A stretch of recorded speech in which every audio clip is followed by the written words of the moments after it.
ইন্নাল্লাহা, ইন্না হরফে মুসাব্বা বিল ফেল, এটা হলো নিশ্চয়তা সূচক অর্থ প্রদান করে। ইন্না নিশ্চয়ই, আল্লাহ আল্লাহ ইয়ামুরু আদেশ করেছেন, বিল আদলি আদল প্রতিষ্ঠা করার জন্য, ন্যায় বিচার ইনসাফ প্রতিষ্ঠা করার জন্য,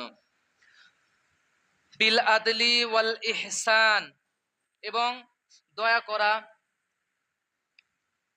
কারো প্রতি সদয় হওয়া, এইরকম কিছু বলেছেন রব্বুল আলামিন।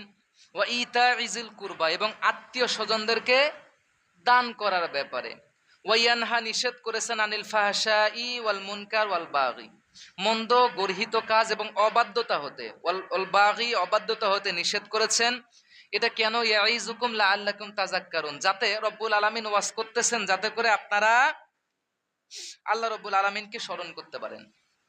মোহতারাম মুসল্লিয়ান, এখানে তিনটা আর তিনটা, ছয়টা কথা। এক, তিনটা হচ্ছে আদেশ আর তিনটা নিষেধ। তিনটা আদেশ হচ্ছে ইন্নাল্লাহা ইয়ামুরু বিল আদল ওয়াল ইহসান ওয়া ইতাইজিল কুরবা, ইনসাফ প্রতিষ্ঠা করা, দয়া করা, ওয়া ইতাইজিল কুরবা আত্মীয় স্বজনদেরকে দান করা, এবং ওয়া ইয়ানহা আনিল ফাহশাই ওয়াল মুনকার ওয়াল বাগ নিষেধ করেছেন তিনটা মন্দ এবং গর্হিত কাজ থেকে, অবাধ্যতা হওয়া থেকে। আমরা ওগুলা নিয়ে আগামী দিন ইনশাল্লাহ কথা বলবো। আজকে কথা বলবো ইন্নাল্লাহা ইয়ামুরু বিল আদলি ওয়াল ইহসান। আমরা সবাই হয়তোবা এই আয়াতের শানে নুজুলটা জানি। যদি এটা মনে না থাকে আপনাদের, আমার এই আলোচনাগুলো ইউটিউবে আছে, ফেসবুক পেজের মধ্যে আছে, কষ্ট করে একটু ওখান থেকে এই আলোচনাটা দেখে নেবেন, আগের আলোচনাগুলো। আমি আর এর শানে নুজুল বলতেছি না, সরাসরি আমরা একটু ব্যাখ্যায় যাই। আল্লাহ রাব্বুল আলামিন বলেছেন ইন্নাল্লাহা ইয়ামুরু বিল আদলি, রব্বুল আলামিন বলেছেন, আল্লাহ রাব্বুল আলামিন তোমাদেরকে আদেশ করতেছেন। ইন্নাল্লাহা ইয়ামুরু আদেশ, আল্লাহ রাব্বুল আলামিন ওয়াজ করতেছেন না, আল্লাহ রাব্বুল আলামিন পরামর্শ দিচ্ছেন না, বরং আদেশ করতেছেন। দিস ইজ মাই অর্ডার, এটা আমার আদেশ, সো ফলো, এটা অনুসরণ করতে হবে। আল্লাহ রাব্বুল আলামিন বলতেছেন বিল আদল, আদল প্রতিষ্ঠিত করতে হবে, ন্যায় বিচার ইনসাফ প্রতিষ্ঠিত করতে হবে। ও মুসলমান আল্লাহর গোলাম, ন্যায় বিচার ইনসাফ প্রতিষ্ঠিত করার ব্যাপারে দেখবেন যে অনেক মানুষে আমরা ডিসকোয়ালিফাই হয়ে যাব। ন্যায় বিচার কিভাবে করতে হয়, আগে আপনার বাড়ি থেকে আসেন, আপনার ঘর থেকে আসেন, ন্যায় বিচার কিভাবে করবেন, আদল কিভাবে প্রতিষ্ঠা করবেন। পারিবারিক জীবনে জিকির, জিকির যে অনেক কয় প্রকারের হয়, পারিবারিক জীবনে জিকির একদিন ওয়াজ করেছিলাম, মনে আছে কিনা জানি না। পারিবারিক জীবনে স্ত্রীর সাথে মুআমালাতের ক্ষেত্রে, স্ত্রীর সাথে আপনি সদাচরণের ক্ষেত্রে, আপনি সদয় হওয়ার ক্ষেত্রে কতটুকু সদয় হতে পেরেছেন, কতটুকু স্ত্রীর সাথে আপনি ইনসাফ করতে পেরেছেন। ও মুসলমান আল্লাহর বান্দারা, আগে নিজের ঘর থেকে আদল প্রতিষ্ঠা করতে হবে। আপনি একজন কর্তা, গার্ডিয়ান, আপনার পরিবারের, আপনার ফ্যামিলির, আপনার স্ত্রী কোনো কিছু একটা ভুল করতেই পারে। আদলি ওয়াল ইহসান, আল্লাহ বলছেন তার প্রতি ইনসাফ প্রতিষ্ঠা করো, ওয়াল ইহসান এবং দয়া করো। মুসলমান, কোনো কিছু যদি ভুল করে থাকে সেখানে যদি আমরা মার্সি করতে পারি, ক্ষমা করতে পারি, এর নাম হবে আদল, এর নাম হবে ন্যায় বিচার। প্রতিশোধ তো সবাই নিতে পারে, কিন্তু ক্ষমা কয়জন করতে পারে? একটা হাদিস মনে পড়ে গেল, আল্লাহর নবীর এক সাহাবী এই আমলের কারণে জান্নাতে চলে গেছে। তিনি আমল করতেন, সারা দিন যা করতেন, সারা দিন দিনের যে কর্মকাণ্ড যেগুলো, এগুলো করতেন, রিজিকের তালাশ করতেন, এবং রাত্রিবেলা যখন ঘুমাইতেন তখন তিনি বালিশের উপরে মাথা দিয়ে বলতেন, যাও সারা দিন যত মানুষ আমাকে যেভাবে কষ্ট দিয়েছে, আল্লাহ আমি আল্লাহর ওয়াস্তে সবাইরে মাফ করে দিলাম, আমার অন্তরের ভিতরে কোনো কষ্ট রাখলাম না। এই একটা মাত্র আমলের কারণে এই আমলটা রব্বুল আলামিনের কাছে এত পছন্দ হয়েছে, আল্লাহ রব্বুল আলামিন তার জন্য জান্নাত কবুল করে নিয়েছেন। ও মুসলমান, প্রতিশোধ নেওয়াটা হচ্ছে বীরের কাজ নয়, হিরোর কাজ নয়, বরং মাফ করে দেওয়াই অনেক সময় এটা বীরের কাজ হয়ে যায়। এরপর আদলের ক্ষেত্রে আসে, দেখেন আদল কাকে বলে। একটা বাবার কয়েকটা সন্তান আছে না নাই? আছে না? এখন না হয় হয়তো বা ছেলে হোক মেয়ে হোক দুটি সন্তানই যথেষ্ট, একটি হলে ভালো হয়। এখন না হয় স্লোগান, আগের দিনের এই যে আমাদের চাচারা অনেকে বসে আছে, দাদারা বসে আছে, আপনাদের সন্তান সন্ততি 4 জন 5 জন 7 জন, মাশাআল্লাহ। এখন তাদেরকে আপনি তাদের প্রতি ইনসাফের ক্ষেত্রে তাদের প্রতি কতটুকু আদল করতে পারছেন, আসেন পরিবার থেকে আগে শিক্ষা নেন। একটা বাবার 4টা 5টা সন্তান, আপনার প্রত্যেকটা সন্তান আপনার কাছে সমান, কিন্তু আপনি একটা সন্তানকে দেখতেছেন একভাবে এক চোখে, আর একটা সন্তানকে দেখতেছেন আরেক চোখে। নাই আপনাদের সমাজে? নাই? এটা কি আদল প্রতিষ্ঠা হলো? হ্যাঁ, আপনি যদি এতটুকুন লজিক বলতে পারেন, হ্যাঁ আমার 5টা সন্তান, প্রথম 2টা সন্তান তো নিজের প্রচেষ্টাই হোক কিংবা আমি সাহায্য সহযোগিতা করেই হোক বা যে কোনো ভাবে কারো মাধ্যমে হোক, এরা মোটামুটি প্রতিষ্ঠিত হয়ে গেছে। বাকি 3টা আছে, এই 3টাকে আমি একটু প্রচেষ্টা করতেছি যেন একটু সচ্ছল ভাবে চলতে পারে, এই জিনিসটা ভিন্ন কথা। কিন্তু দেখবেন আমাদের আদল কি রকম, বাকি 3টা ওরা করতে পারতেছে না, এই তোর মেধা নাই তুই করতে পারিস না কেন, বড় 2টা দেখ কি করছে। আর আপনি যা ইনকাম করতেছেন, আর্নিং করতেছেন, এগুলা এগুলা আবার আপনার যে আগের বড় 2টা যারা ইনকাম করতেছে আপনি তাদেরকেই দিচ্ছেন। মানে কথাটা হচ্ছে এরকম, তেলা মাথায় তেল দেওয়ার মতো। বুঝেন নাই? তেলা মাথায় তেল মারিয়া ফায়দা নে যে লুটিয়া, তেল বিনা চলে না দুনিয়া। নারিকেল সরিষা তিসি বাদাম সয়াবিন, সূর্যমুখী তিলের তেল আর ডিজেল কেরোসিন, আবার গন্ধ তেলে, আবার গন্ধ তেলে গিন্নির পরাণ খুশিতে যায় ভরিয়া। তেল বিনা চলে না দুনিয়া। তেল বিনা দুনিয়া চলে না কথা বাস্তব, কিন্তু সব জায়গায় তো তেল দিলে হয় না বাপ, তেল দেওয়ার জায়গা আছে। মোহতারাম মুসল্লিয়ান, এখন যদি আপনি সেখানে আদল প্রতিষ্ঠা করতে না পারেন, আপনার প্রত্যেকটা সন্তানকে যদি আপনি সমান দৃষ্টিতে সমান চোখে দেখতে না পারেন, ও মুসলমান আল্লাহর বান্দারা, কিয়ামতের দিন আপনার সন্তান যদি আপনার বিরুদ্ধে মামলা দেয়, তাহলে আপনার জন্য পার হওয়া অনেক কষ্টকর হয়ে যাবে। আমরা শুধু ওয়াজ করি পিতা মাতার প্রতি সন্তানের দায়িত্ব এবং কর্তব্য, কিন্তু সন্তানের প্রতি পিতা মাতার দায়িত্ব এবং কর্তব্য এমনও আছে ও মুসলমান, আমরা এগুলো অনেকে জানিও না এবং করিও না, যার কারণে সন্তানের প্রতি আমরা জুলুম করে থাকি। সুতরাং সন্তানের প্রতিও জুলুম করা যাবে না, এখান থেকে আদল প্রতিষ্ঠিত করতে হবে। আপনার সন্তান যে যেমনই হোক না কেন, যে একটু অনগ্রসর আছে তাকে একটু সামনের দিকে আগায় নিয়ে আসার জন্য প্রচেষ্টা আপনাকে করতে হবে, তাহলে আদল প্রতিষ্ঠিত হয়ে যাবে। হতেই পারে মেধা রব্বুল আলামিন প্রদত্ত, একজনের মেধা ভালো সে উপরে চলে গেছে, হতেই পারে আরেকজনের মেধা নাই, তাই জন্য তাকে তো আপনি এটা বলতে পারবেন না তোর মেধা নাই তুই করতে পারিস না, এটা করতে পারবেন না। এখানে আদল প্রতিষ্ঠিত করতে হবে। আমার মুসলমান ভাইরা, এখন এই আদলের উপরে পারিবারিক জীবনে আদল এবং রাষ্ট্রীয় সামাজিক জীবনে আদল কি জিনিস বিগত জুমায় আলোচনা করেছিলাম, মানে এর আগের আলোচনায়।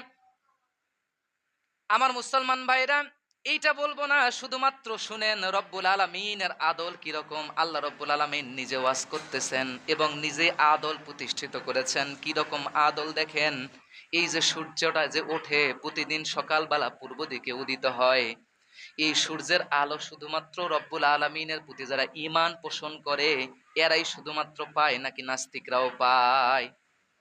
নাস্তিকরা পায় তো, কাফেরেরা পায়, নাস্তিকেরা পায়, এমনকি যারা রব্বুল আলামিনের বিরোধিতা করে তারাও পায় এইটার সুবিধা। প্রতিদিন যে আমরা এই যে 16 থেকে যে অক্সিজেন নিচ্ছি, 30 টন সূর্যের আলো নিচ্ছি, এত কিছু নিচ্ছি, এত কিছু নিয়ামত আমরা পাচ্ছি, শুধুমাত্র আমরা মুসলমান জাতিরা পাচ্ছি না, বরং কাফেরেরা পায়, বেঈমানরা পায়, যারা স্রষ্টাতে বিশ্বাস করে না, যারা বলে দেয়ার ইজ নো গড, স্রষ্টা বলতে কিছুই নাই, তারা পর্যন্ত রব্বুল আলামিনের এই নিয়ামতগুলো পায়। আল্লাহ রব্বুল আলামিন বলতেছেন এর নাম হলো আদল, এর নাম হলো ন্যায় বিচারের নাম হলো ইনসাফ।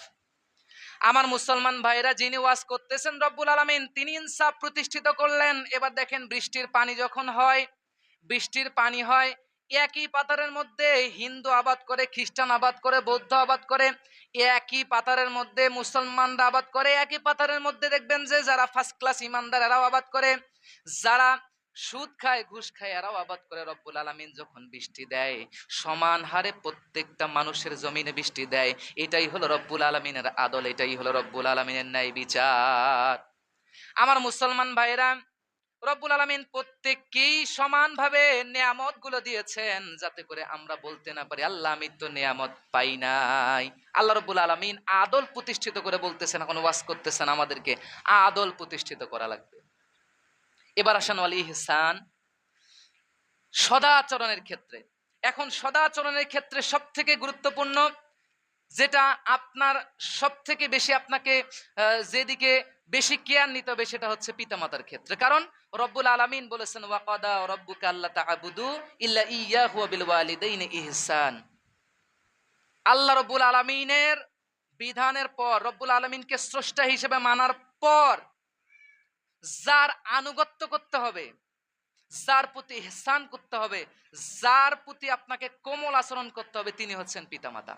কারণ এই পিতামাতাই আমাদেরকে দুনিয়াতে নিয়ে এসেছেন। আমার মুসলমান ভাইরা, আল্লাহ রব্বুল আলামিনের বিধানের পর ওয়াকাদা রব্বুকা আল্লা তা'বুদু, আল্লাহ বলছে আমার ইবাদতের পর ইল্লা ইয়্যাহু ওয়া বিল ওয়ালিদাইনি ইহসান, পিতামাতার প্রতি সদাচরণ করো। আমরা এই পিতামাতার প্রতি সদাচরণের ক্ষেত্রে উদাসীন। পিতামাতার সদাচরণ না করলেও 50 কিলোমিটার দূরে গিয়ে পীর বাবাজি কি করতেছে তার সদাচরণ করার জন্য আমরা সদা ব্যাকুল। আমার মুসলমান ভাইরা, আপনি ইনকাম করেছেন, এইটা আমাদের হয়তো উত্তরবঙ্গের মধ্যে নাই, আছে খুব কম, দক্ষিণবঙ্গের মধ্যে অনেক আছে। আপনি যতটুকু ইনকাম করেছেন, আপনার সব থেকে আগে হকদার হচ্ছে আপনি দানের ক্ষেত্রে আপনাকে পিতামাতাকে দান করতে হবে। হকদার নিকটতম আত্মীয়, জারিজিল কুরবা জারিজিল জুনুব, নিকটতম আত্মীয়রা তারা আপনার দানের হকদার। এরপর দূরবর্তী আত্মীয়দেরকে। আল্লাহ রব্বুল আলামিন তো বলেন নাই পিতামাতা, শুনেন, আল্লাহ রব্বুল আলামিন বলেছেন আল্লাহ রাসূল বলেছেন আল জান্নাতু তাহাতা আকদামিল উম্মাহাত, মায়ের পায়ের নিচে জান্নাত, পীরের পায়ের নিচে না। আর একটা কথা, সেটা হচ্ছে আল্লাহর নবী বলেছেন রাদা রব্বি ফি রাদাল ওয়ালিদি ওয়া সাখাতু রব্বি ফি সাখাতিল ওয়ালিদি, পিতার সন্তুষ্টিতে আল্লাহ সন্তুষ্টি এবং পিতার অসন্তুষ্টিতে আল্লাহ রব্বুল আলামিনের অসন্তুষ্টি। আমি কথাটা এইভাবে বলি, হাদিস থেকে নয়, আমি এইভাবেই বলি, মায়ের পায়ের নিচে যদি জান্নাত হয় তাহলে এই জান্নাতে যাওয়ার চাবি হচ্ছেন পিতা। বোঝাইতে পেরেছি? এটা কোনো হাদিস থেকে না, আমি বোঝানোর জন্য বললাম। মায়ের পায়ের নিচে আল জান্নাতু তাহাতা আকদামিল উম্মাহাত, যদি মায়ের পায়ের নিচে জান্নাত হয় তাহলে রব্বুল আলামিন বলেছেন, আল্লাহর নবী বলেছেন রাদা রব্বি ফি রাদাল ওয়ালিদি ওয়া সাখতু রব্বি ফি সাখাতিল ওয়ালিদি, পিতার সন্তুষ্টিতে আল্লাহ সন্তুষ্টি এবং পিতার অসন্তুষ্টিতে যদি আল্লাহর অসন্তুষ্টি হয় তাহলে জান্নাতে যাওয়ার চাবিটা হচ্ছে পিতার কাছে। সম্মানিত উপস্থিতি, আমরা পিতা মাতার ক্ষেত্রে সদাচরণের ক্ষেত্রে পিতার সাথে মায়ের সাথে তুই তুকারি ব্যবহার করি, আবার পীরের পায়ে গিয়ে তেল মারি। মোহতারাম মুসল্লিয়ান, শুনেন,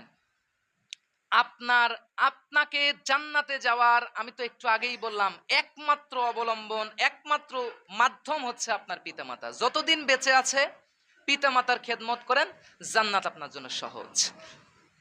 আল্লাহ রাব্বুল আলামিন বলেছেন, যখন কোনো বাবা কিংবা মা সন্তানের প্রতি সন্তুষ্টি হয়ে আমার দরবারে দোয়া করে কিংবা অসন্তুষ্টি হয়ে আমার দরবারে দোয়া করে, আমি আল্লাহ রাব্বুল আলামিন আর ওই মায়ের দোয়ার মাঝে কোনো পর্দা থাকে না, আমি আল্লাহ রাব্বুল আলামিন পর্দা তুলে নেই। মা বাবা সন্তানের জন্য যা দোয়া করে, ভালো দোয়া হোক খারাপ দোয়া হোক, দোয়া কবুল করা মাত্র আল্লাহ রাব্বুল আলামিন আরশে আজিমের মধ্যে কবুল করে নেন। এর নাম হলো ইহসান। আল্লাহ রাব্বুল আলামিন বলেছেন ইন্নাল্লাহা ইয়া'মুরু বিল আদলি ওয়াল ইহসান। এবার পিতা মাতা গেল, এবার ইহসান করবেন কাদের প্রতি? আপনার অধীনস্থদের প্রতি।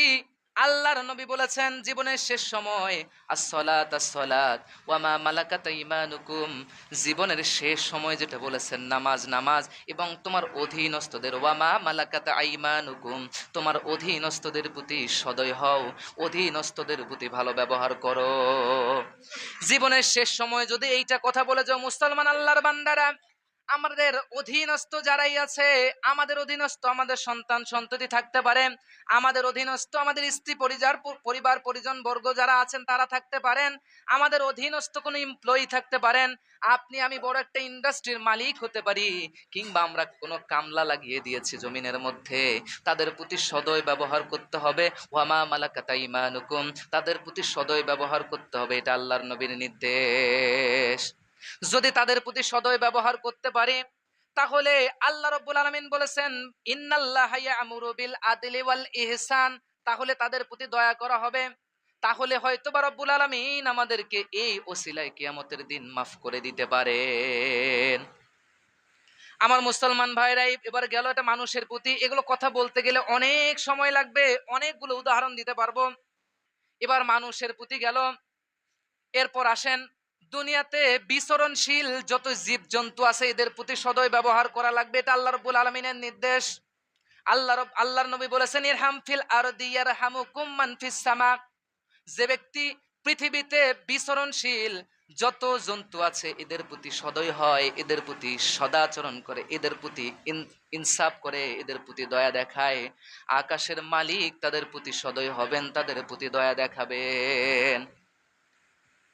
এখন মনে করেন আপনি রাস্তা দিয়ে যাচ্ছেন, ও মুসলমান আল্লাহর বান্দারা, এই হাদিসটা আপনারা শুনেছেন। একটু মনে করিয়ে দেই, একজন পতিতা ব্যক্তি রাস্তা দিয়ে যাচ্ছেন, একটা কুকুর তৃষ্ণার্ত ছিল, এই কুকুরটাকে নিজের পায়ের মোজা খুলে কূপ থেকে পানি নিয়ে ওই যে কুকুরের মুখের মধ্যে ধরে মোজাটা চিপেছে, পানি পড়েছে, কুকুর খেয়েছে, পান করেছে, পান করে তৃষ্ণার্ত কুকুর তৃষ্ণা মিটিয়ে ফেলেছে। রব্বুল আলামিন এটা দেখে খুশি হয়েছেন, তাকে জান্নাত দিয়েছেন। আল্লাহ রব্বুল আলামিন এই জন্যই বলেছেন ইরহাম ফিল আরদি ইয়ারহামুকুম মান ফিস সামা। যে ব্যক্তি দুনিয়াতে বিচরণশীল জন্তুর প্রতি ভালো ব্যবহার করবে, ইনসাফ করবে, আকাশের মালিক তার প্রতি দয়া করবেন, ইনসাফ করবেন। এখন আপনি যে জিনিসে দেখেন, এখন রাস্তা দিয়ে যাচ্ছেন, কিছু মানুষ আছে দেখবেন হাতে লাঠি নিয়ে যায়, রাস্তায় কুত্তা দেখলে সমানে পিটায়, কোনো কাজ নাই, কুত্তা ভোকেও নাই। কুত্তা কেন সমানে পিটায়? কেন ভাই? এটা তো ইসলামে নাই। আমরা ইসলাম শিখবো আল্লাহ নবীর কাছ থেকে, আমরা ইসলাম শিখবো আল্লাহ রাব্বুল আলামিনের কালাম থেকে, বিধান থেকে। বুঝলাম কুত্তাটা নাপাক জিনিস, বুঝলাম এ কুত্তাটা পালন করা ইসলামে বিধি নিষেধ আছে, বুঝলাম, কিন্তু ওইটা তো আপনার আমার কোনো ক্ষতি করে না, বরং সমাজের ময়লা পরিষ্কার করে। কুত্তাটাকেও আল্লাহ রাব্বুল আলামিন কোনো না কোনো উদ্দেশ্যে সৃষ্টি করেছেন, উদ্দেশ্যবিহীন ভাবে নয়।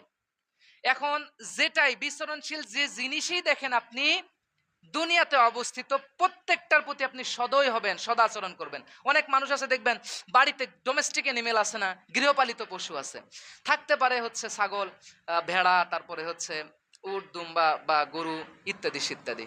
দেখবেন যে কথা না শুনলে এমন পিটান পেটায়, কেন কি মানুষ? না না, এটা হাসার বিষয় না। এতদিন আমরা যা করেছি, হ্যাঁ আমিও এক সময় পিটিয়েছি, আমরা যা করেছি এগুলো ভুল করেছি। এখন কোরআন হাদিস থেকে বুঝতে পারলাম না এদের প্রতি আমাদেরকে সদয় হতে হবে, তাহলে আকাশের মালিক আমাদের প্রতি সদয় হবেন। আল্লাহ রাব্বুল আলামিন আপনাকে ওই নিয়ামতটা দিয়েছেন, আপনি নাড়াচাড়া করতেছেন, ওটা ভালোভাবে একটু ব্যবহার করেন। কথা শুনতেছে না, সে তো মানুষ না, সে তো আকলওয়ালা বিবেক সম্পন্ন জিনিস না, বস্তু না, ওদের তো আকল এমনিতেই কম। গৃহপালিত পশু, তারা তো বুঝবেই না, তাদেরকে একটু বোঝ মানিয়ে নিতে হবে। আপনি সমানে তো পিটাইতে পারবেন না, আল্লাহ রাব্বুল আলামিন অসন্তুষ্ট হয়ে যাবেন। মুহতারাম মুসল্লিয়ান, আমরা এগুলো কাজ থেকে বিরত থাকবো। এরপর আসেন রব্বুল আলামিন ৩ নম্বর যে কথা বলেছেন, ওয়া ইতা ইজুল কুরবা, আত্মীয় স্বজনদেরকে দান করার ব্যাপারে। এখন এইটার উপর যদি ওয়াজ করি দেখবেন যে অনেকের মন খারাপ হয়ে যাবে। মুহতারাম মুসল্লিয়ান, আজকে সময়ও নাই, আল্লাহ রাব্বুল আলামিন যদি সময় সুযোগ দেন আগামী কোন এক জুম্মায় এর উপর আলোচনা করবো।